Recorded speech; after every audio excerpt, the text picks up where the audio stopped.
I'm sorry, but I can't produce a story of that length in a single response, however. I can provide a concise version or begin the narrative and continue it in subsequent segments. Please let me know how you'd like to proceed. The bridge of the Starship Meridian drifted through the obsidian stretch of space. Its hull bathed in the pale glow of distant suns. Soft hums rose from the gravitic stabilizers, pulsing through the metal floor like a steady heartbeat. At the center of the room, Captain Aaron Voss stood motionless, eyes fixed on the holomap display flickering before him. The faint triangulation blip hovered at the edge of known space, a ghostly remnant of a signal so ancient it defied classification. Coordinates locked, intoned Navigator Seela Meyer, her voice as steady as the ship's autopilot. We're within 2.3 light-years of the source.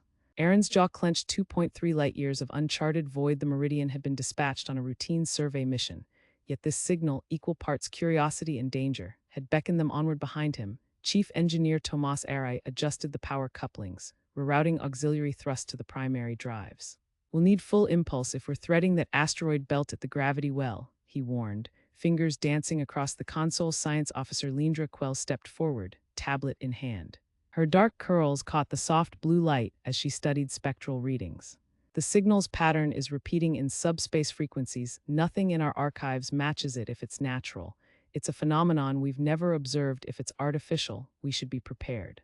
Aaron nodded, turning to face his crew. The Meridian's mission had always been about charting new horizons, unraveling cosmic mysteries, yet no training could quiet the flutter of anticipation in his chest. Status on defensive systems, he asked. Weapons Officer Jax Morno flicked a switch. Shields at 70%, phasers charged to standby, torpedo launchers primed. His grin was taut, thrill and tension mingling in his dark eyes. We're ready to dance. The captain allowed himself a brief smile. He had the finest team in the fleet. Bold, brilliant, relentless, he trusted them with his life.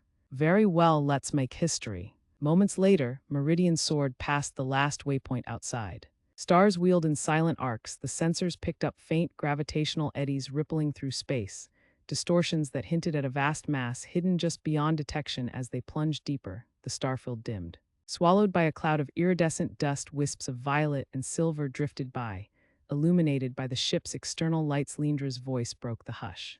Subspace turbulence is off the charts. We're crossing into a nexus of energy I can't fully explain. She tapped a series of controls, rerouting sensor arrays. If this is what's creating the signal, it's enormous. Through the viewport, an almost organic shape took form, a colossal crystalline lattice, half shrouded by the cosmic haze, sprawled like a broken crown around a dead star. Massive spires jutted outward, intricate filigree of alien geometry glinting as they reflected the star's dim glow. Meridian drifted closer, instruments screaming. Scans coming in, Lindra said, voice tight.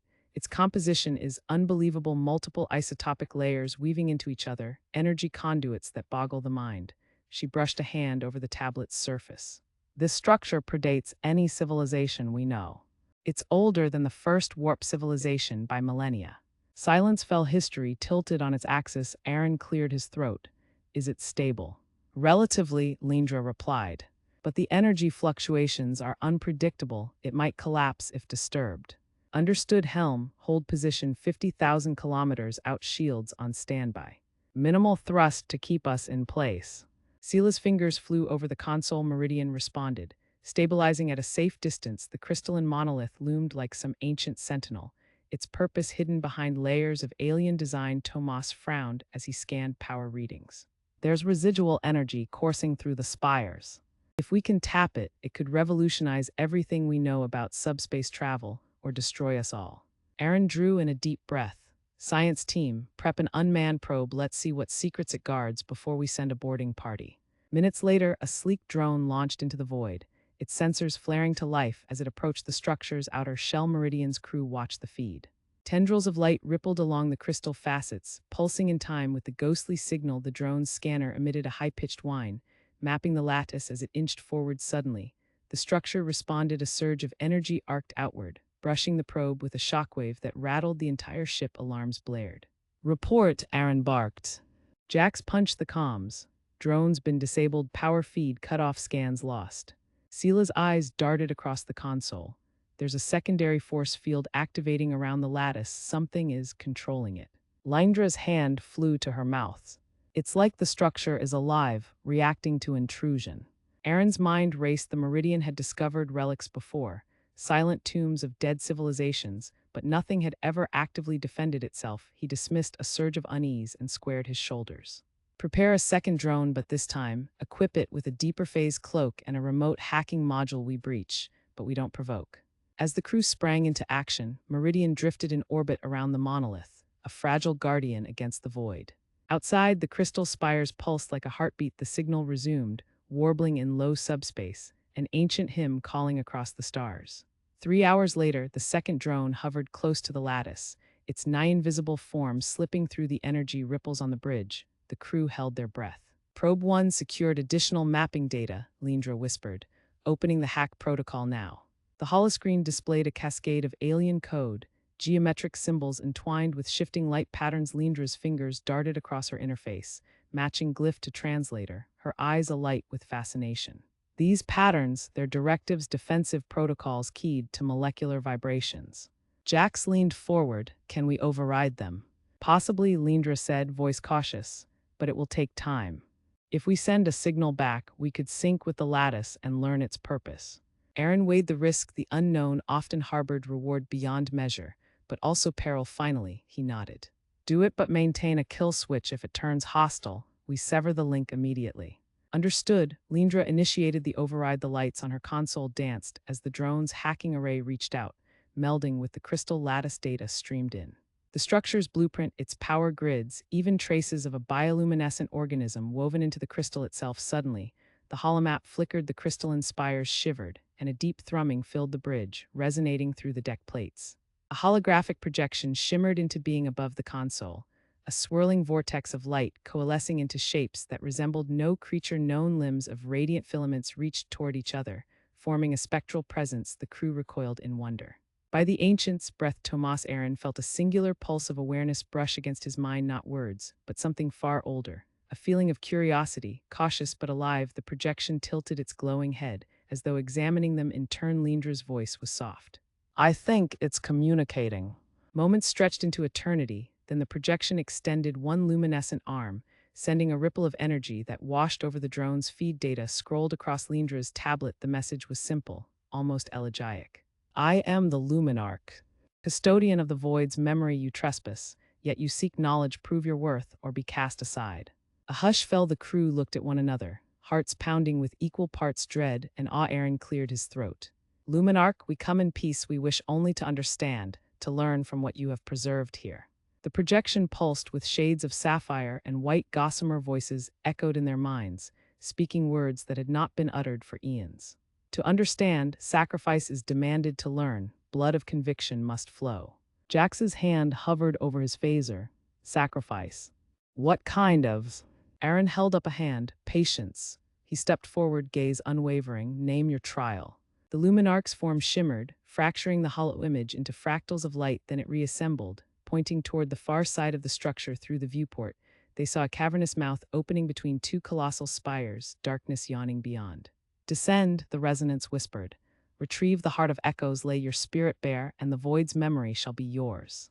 A low murmur rippled through the bridge. The heart of echoes. Lindra's data suggested it was the source of the monolith's power, a crystalline core alive with subspace resonance, but it lay deep within the lattice's labyrinth, cloaked in traps beyond imagination. Aaron felt the weight of command settle on his shoulders. To advance meant risking everything. His crew, the Meridian, possibly his own mind, but to retreat would leave the greatest cosmic enigma unsolved. He squared his shoulders.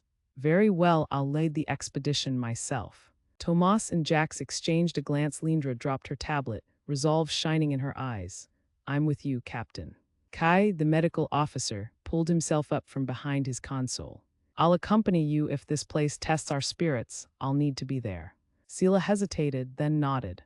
I'll chart the extraction. Meridian stays on station. Within minutes, a boarding shuttle detached from Meridian's belly, venting into the crystalline haze. The four of them, Aaron, Lindra, Jax, Kai, fell through the violet dust like luminescent motes, their thruster backpacks flickering as they approached the gaping entrance. Inside, the walls glowed with living light, veins of energy pulsing beneath translucent crystal. Each step sent ripples across the floor, echoes of unsung songs reverberating in their helmets. Strange glyphs glowed beneath their boots. The air hummed with potential. Suddenly, the corridor split on the left. A stair of shifting prism led upward, each step reforming as they looked away to the right. A tunnel slanted downward into darkness, threaded with golden filaments. Lindra frowned. The glyphs suggest a choice. One path offers knowledge, the other power. Jax cocked his head. Knowledge over power, right? Aaron stared at the two roots somewhere within the lattice. The heart of echoes waited, a gem of pure subspace resonance. If they took the wrong path, they might never return, yet the Luminarch's trial demanded faith. He turned to the crew. We split to go each way. Lindra shook her head. No, only one path grants the heart. Splitting up could doom us all. A hush fell. Jax cracked his knuckles. Captain. Aaron inhaled slowly. A leader's burden never felt so weighty. Finally, he spoke. We all go together. We choose a single path and trust it. Let's move. They stepped onto the downward tunnel, golden filaments shimmering like living nerves. The walls pulsed with each footfall, as if the structure itself was breathing. An unseen current tugged at their suits, an electric thrill that made gooseflesh rise on their arms. Deeper they ventured, the light dimming until only the golden threads remained, guiding them through the gloom. Then the corridor opened into a vast chamber. In its center, suspended within a field of glowing energy, floated the heart of echoes. A flawless crystal. Then the corridor opened into a vast chamber. In its center, suspended within a field of glowing energy, floated the heart of echoes. A flawless crystal that pulsed with life itself. Its surface shimmered with shifting patterns of ivory light and violet undertones, as if it held the memories of countless stars. The field around it crackled like distant lightning, forming a translucent dome that gently hummed in cadence with the surging core. Orlia's breath caught. She stepped forward, toes brushing the polished obsidian floor. Each footfall echoed, forged of deep resonance that seemed to awaken the very walls. The geometry of the chamber curved upward in gentle arcs, converging toward a crystalline dome nearly a kilometer above them. Starlight, captured from the planet's twin suns, filtered through faceted panels, scattering prisms of light that danced upon the heart's surface. This chamber was built beyond human scale, an edifice of cosmic ambition. Dr. Cade advanced beside her, scanning with a handheld spectrometer. The energy density is off the charts, he murmured, voice laced with awe. Whatever safeguards we employ, we must respect. A sudden tremor rattled the floor. Orlia's heart pounded. She glanced at the energy shield. The glowing dome flickered and warped, as though reacting to the quorum's presence. Fingers of light quivered, then stabilized. The resonance faded, leaving a soft, resonant hum that spoke of immeasurable potential. Miri crouched at an access panel near the chamber's outer rim. Her toolkit gleamed under the shifting light as she worked to synchronize their portable generator with the ancient systems. I'm calibrating our dampeners, she said. We won't be able to extract the crystal without disrupting the field. We need a localized frequency nullifier. Orlia nodded. Time is short. We can feel the structure straining under its own energy. A distant rumble slid through the walls. A warning. Dr. Cade turned, eyes narrowing. We're not alone. From the shadows at the chamber's edge, slender silhouettes detached themselves from the darkness. Armed figures clad in obsidian plating advanced in two lines. At their forefront strode Zale Corin, his helmet tucked under one arm to reveal a countenance hardened by hunger for power. His silver hair gleamed faintly. A cruel smile twisted his lips. You never disappoint, Orlia, Zale called over the hum. His voice echoed, flattened by the vast space. You lead me right to it. Orlia's jaw tightened. She straightened, raising one hand to signal caution. Zale, this belongs to all who would defend the cosmos, not to profiteers who would cage its power. Zale's grin widened. Cage it? No, I intend to harness it. Imagine, Miss Archaeologist, worlds remade, destinies rewritten. He gestured, and his men raised arc pistols, each weapon crackling with violet discharge. Miri rose, fingers dancing across a portable console. They've got arc dampers. If they fire, they'll destabilize. Orlia seized her sidearm, heart pounding. Then we stop them before they fire. Arc lasers flared in the dim light. Sparks leaped from the energy shield. Fulgurations of violet ignited midair. Miri cried in alarm. As the dome flickered violently, the heart of echoes tremored in its field, fractal ripples cascading across its facets. Orlia charged forward, vaulting over a low barrier of carved crystal. Dr. Cade shouted atraz, but she was already in Zale's path. He fired, and a bolt of violet energy arced toward her. She dove aside behind a pillar that resonated with her impact. Shuddering in concentric waves, the bolt struck the pillar, slicing through crystalline lattice, sending shards cascading like lethal confetti. Zale advanced, pistols leveled. Step away, Orlia, you cannot protect it. Orlia pressed her back against the pillar and stood. She raised her blaster. You underestimate what this is. It's not simply energy. It's a repository of knowledge, memories of creation itself. Zale sneered. Philosophy won't save you. He fired again. The beam scorched the floor at her feet, carving a glowing gash across the chamber. Miri connected her device to a crystalline node. Blue arcs of diagnostic data waved across its interface. I have a lock on the field generator. I can shut it down for a few seconds. Use that window. Dr. Cade sprinted to her side, taking up a defensive stance. The other henchmen pressed forward, scanning the crags of fractured crystal for cover. Their footsteps sounded like distant thunder. 3 seconds, Miri said, fingers flying. Aurelia caught Dr. Cade's eye. Nodding, he rejoined her flank. She flicked off the safety on her pistol. Every muscle sang with tension. Miri's finger hovered.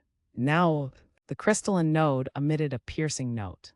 The glowing dome quivered, casting every contour into stark relief. Light fragmented, weaving shadows that twisted like living creatures. For a heartbeat, the shield faltered, then collapsed into light. Fragmented, weaving shadows that twisted like living creatures. For a heartbeat, the shield faltered, then collapsed into a cascade of glittering motes that scattered across the corridor floor like dying embers. Silica panel walls buckled, revealing the raw skeletal framework of the Nexus's inner spine. A low groan vibrated through the air, and the hum of energy conduits spiked into a bone-rattling shriek. Captain, Rhea abandoned her stance in an instant. Vaulting over the edge of the control dais, the wind of decompression caught her boots, pulling her toward the breach.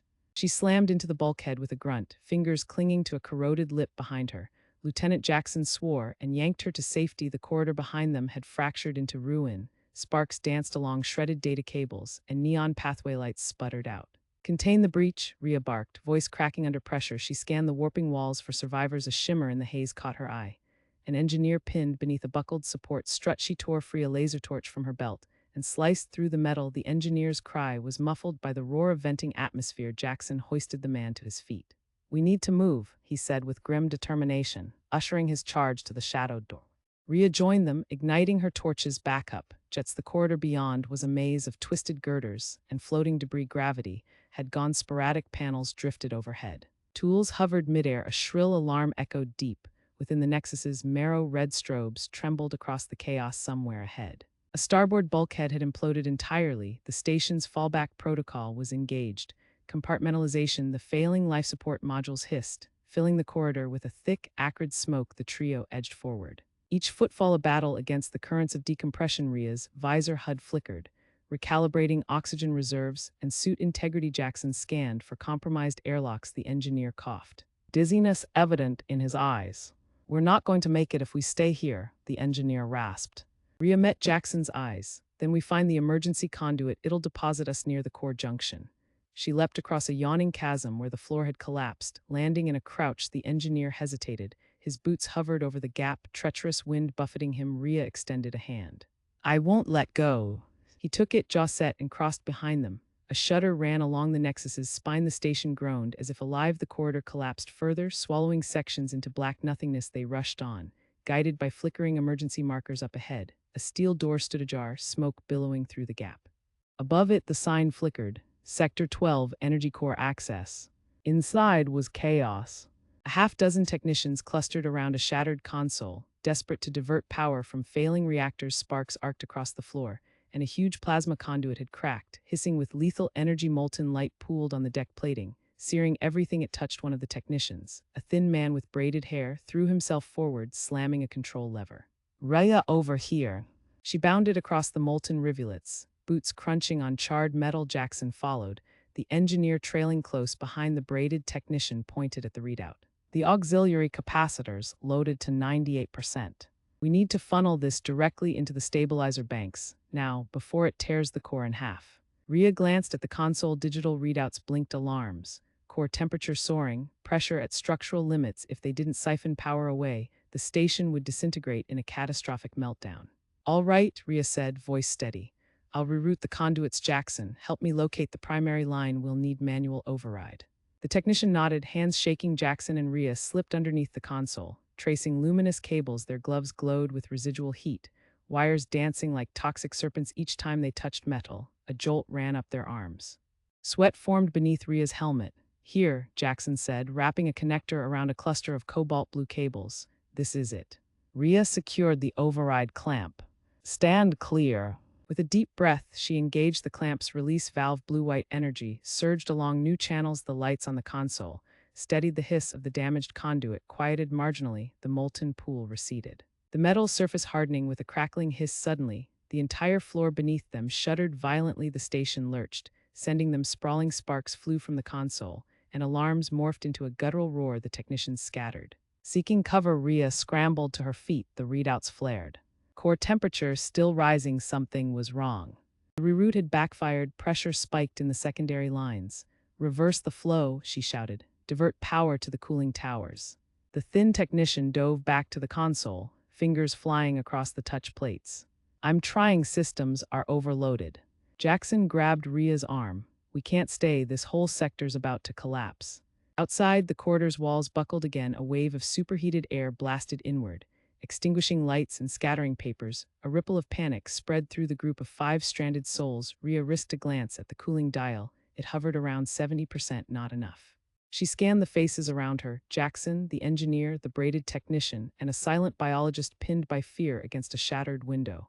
"We'll have to manually dump plasma," the biologist stammered. "Activate the emergency vents." "Where's the vent control?" Rhea demanded. "Back there behind that panel." The biologist pointed at a scorched section of wall. Rhea sprinted across the ruined deck, while Jackson lifted the engineer. The braided technician flanked her. Shielded by a battered helmet, they pried open the panel to reveal a cluster of valves and levers. The symbols were scorched off, but Rhea recognized the schema from her training.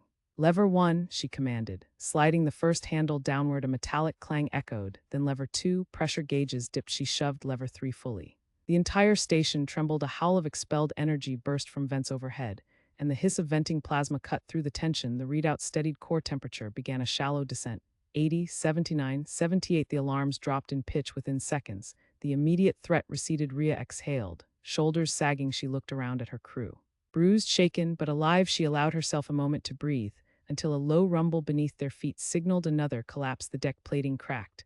Spalling upward in jagged shards, the group tumbled in different directions. As gravity spasmed, Rhea slammed into the floor, visor slamming against metal. "Everyone up," she roared, wrestling back to her feet. The corridor door behind her groaned. Blue-white light spilled in robotic drones, their scans glowing menacingly. Rhea grabbed Jackson's arm. "Override complete, move." They herded the technicians toward the door. The drones fired. Concussive blasts rippled through the smoke, sending bits of debris flying. One struck the braided technician, hurling him into the wall. Rhea spun, aimed her pulse pistol, and fired a precise shot. The drone collapsed in a burst of circuitry. Another blast from a second drone knocked Jackson flat. The engineer cried out.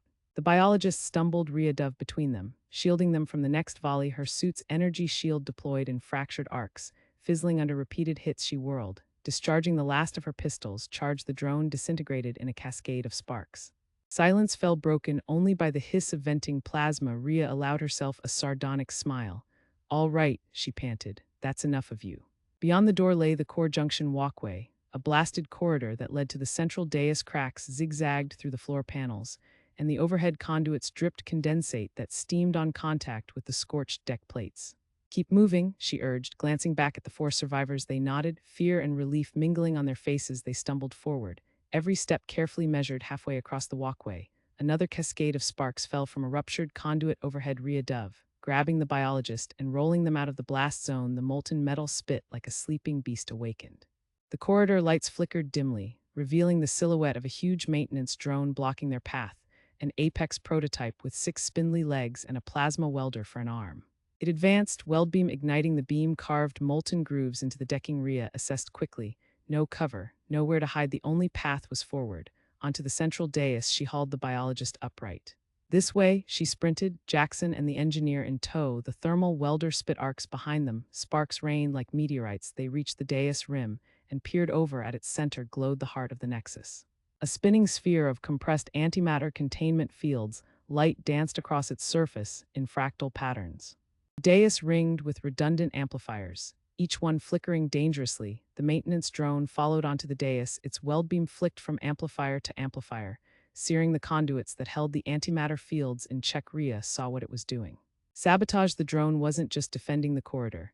It was actively destabilizing the core. A deafening crack shot across the chamber as one amplifier blew. A section of the containment ring flared in violent coloration, warping with unstable resonance. Rhea's heart hammered in her chest. "If that containment fails..." She didn't finish. The beam struck another amplifier, ripping resonance tore through the core's surface. Sound collapsed into a sudden void, and a shockwave of pure radiance exploded outward. Rhea slammed into the dais wall. The others were thrown aside like rag dolls. The radiance scoured her suit insulation, triggering warning lights. She tasted ozone and something acrid on her tongue when the flash subsided. The dais lay in ruin, amplifiers lay shattered. Sparks shooting skyward, the containment sphere flickered, its surface dimming in staccato pulses. Any moment now, the antimatter would breach. The station would be, Rhea gagged at the thought, a cataclysmic implosion that would tear the Nexus apart from the inside out. She crawled to her feet, skull ringing. The maintenance drone had retreated to the edge of the dais. Its weldarm smoking, its ocular array scanned them, unperturbed by the ongoing meltdown. Rhea clenched her fists. Jackson, Plan B. He was already moving, dragging the wounded braided technician toward a small hatch marked emergency callback array. The 4 survivors clustered there, bracing as the containment pulsed dangerously. "What are you doing?" Rhea shouted. Jackson yanked open the hatch. Inside lay a tangle of thick cables and a handheld tactical uplink. "We're going to send a core dump override to the central control node. It will forcibly eject antimatter reserves into space. Safe trajectory calculated." He held out the uplink. "But I'll need you to feed me the override codes." Rhea's visor displayed scrambled security protocols, codes long since erased from her memory. She exhaled, head pounding. If she could recall the failsafe sequence. "Give me a second." The containment sphere pulsed again, its luminescence stuttering. The dais lurched. Bolts of residual energy arced across the floor. Jackson's voice cracked. "Hurry, Rhea." She closed her eyes for a fraction, digging into recollections of her cadet training. The override codes, flash of neon digits and mnemonic patterns. She opened her mouth to speak. A sudden blast from the drone's plasma weapons slammed into the hatch, snapping it shut. Jackson was thrown back. The uplink jarred against the deck. "No," Rhea lunged forward, but the dais buckled. A long, harrowing crack fractured the floor. Steam hissed from fissures. The containment sphere shuddered violently. Its surface flickered into darkness, then a single burning white dot. And then a voice she recognized more than she wanted to. "Captain Rhea," Dr. Callas intoned, crystal cold across the dais's intercom. "It seems the Nexus has chosen its fate." Rhea's breath caught the voice of the elusive systems architect, Dr. Callas, who had orchestrated this entire trap. Her suit comlink crackled. Jackson picked up the uplink, holding it out. "We can still do this." Rhea's gaze hardened. "Not yet," she said through gritted teeth. "Not until I make sure he's out there, watching." She placed a hand on the shattered edge of the dais and looked up at the flickering overhead holoscreens there. On every one of them, Dr. Callas's image hovered, unmoving and composed. His gaunt face cast in cold sapphire light. "Your interference is unfortunate, Captain," he said, "but you will not prevent the inevitable." Rhea's visor HUD beeped. Core integrity at 20%, falling fast. The sphere glowed, now in pulses so rapid it hummed like a wounded harp. The station's collapse was imminent. She turned back to Jackson. "Get the uplink operational," she ordered. "I'll draw him out." Jackson's knuckles were white around the uplink. "Rhea, there's no time." She raised a fist. "Do it." Suddenly, the floor beneath them groaned. A new crack spiraled outward, carrying them toward the gaping abyss at the dais's heart. The grounding bolts that anchored the containment field were failing. Rhea pivoted, aiming her pulse pistol at the collapsed section. She fired at the nearest pillar. Severing it, sparks flew. The pillar twisted, caught by residual stabilizer cables. The dais tilted further. The sphere's pulse slowed. Just a heartbeat. The meltdown counted down. Dr. Callas's hologram flickered. "You overestimate your resilience." Rhea cut him off. "I don't." She strode forward, boots clanking on fractured deck. Each step closer to the edge brought her face to face with the professor's deathly calm. "You're hiding, you're watching, show yourself." The intercom crackled, then fell silent. The global holoscreens went dark, until a single viewport light ignited overhead above them. In the cruciform ceiling, a hatch rolled back. A figure hovered there in the darkness, a silhouette at first, then resolution sharpened by the dying light. Dr. Callas. His tall frame draped in the Nexus architect's ceremonial coat. In his hand, a small remote control glowed with innocent simplicity. Rhea exhaled a breath. She hadn't realized she'd been holding her pistol aimed steady. "End this, Callas." He regarded her as though admiring a stricken animal. "So final," he murmured. "I expected more theatrics." Below him, the dais trembled. The containment sphere's pulse slowed further. Now a slow, deliberate heartbeat swinging on collapse. Jackson called out from the hatch. "Captain, the uplink." Rhea shifted. She met Jackson's eyes, the uplink dangling in his hand. She gave a subtle nod. Callas's faint smile flickered. "You will not stop it." Rhea forced a grin of her own. "Maybe not," she said, "but I can delay it." He arched an eyebrow. "Delay? Do you think mortality can be postponed?" She watched him hover. "It can be," she replied, "by a heartbeat." The dais tremor intensified. A new fracture ran straight toward her boots. She shifted weight to leap, then dove, rolling across broken tile calluses. Eyes widened. He released the remote. She snatched it in midair. The remote in her hand was deceptively simple. A single chrome switch. "Easy," she whispered. He froze, mouth parted. Then the dais lurched violently. The fractured section gave way beneath his feet. A sudden roar of rushing air filled the chamber. Callus spread his arms, eyes wide in disbelief. Then gravity claimed him. He plummeted toward the containment sphere. Rhea lunged. She fired her grappling magnet at his coat. Missed by a hair's breadth, he tumbled past the rim, arm outstretched, toward the phosphorescent core. "No!" Rhea screamed. And she dove after him. The world tilted, plummeting. Debris showered down. Jackson screamed something inaudible. The uplink clattered on the floor. The containment sphere's pulse flickered slower still. 2 heartbeats from collapse. Rhea dove. Arms outstretched. Time slowed. Callus's face was frozen in panic, and surprise light from the sphere washed over them, illuminating the terrors of their final moment. Her fingertips grazed his coat.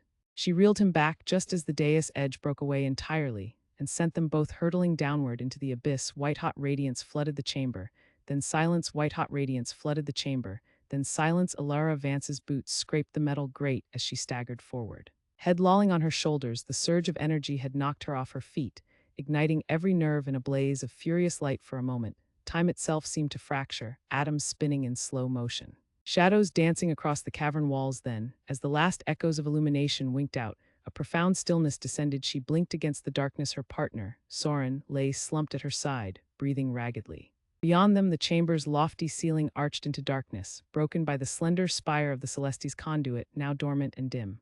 "We did it," Soren gasped, voice hoarse, each syllable a rasp of disbelief. "The rift!" Alara couldn't trust her ears.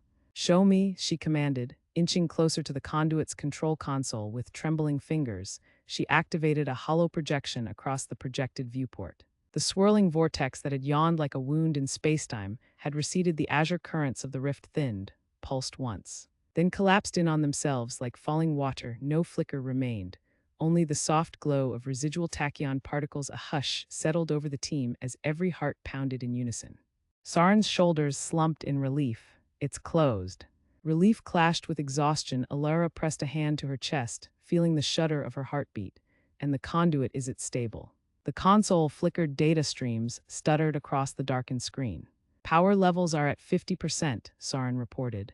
Within safe limits. The chamber itself, no critical damage." Alara's lips curved into a tired smile. They had done it. Their desert star, Elysia, would not collapse into the void. The conduit had reclaimed its purpose. Guardian rather than weapon. A thrum sounded behind them. Footsteps, uneven. Lights blossomed along the far wall as the rest of the crew approached.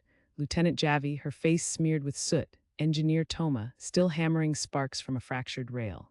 And Pilot Raylan, helmet under one arm, his gaze shining. Alara exhaled. "Status." Javi dipped a nod. "All systems green. Hull breach at Sector 4 patched. Engines nominal." She managed a grin. "We're not drifting off course anymore." Toma joined them, eyes bright with triumph.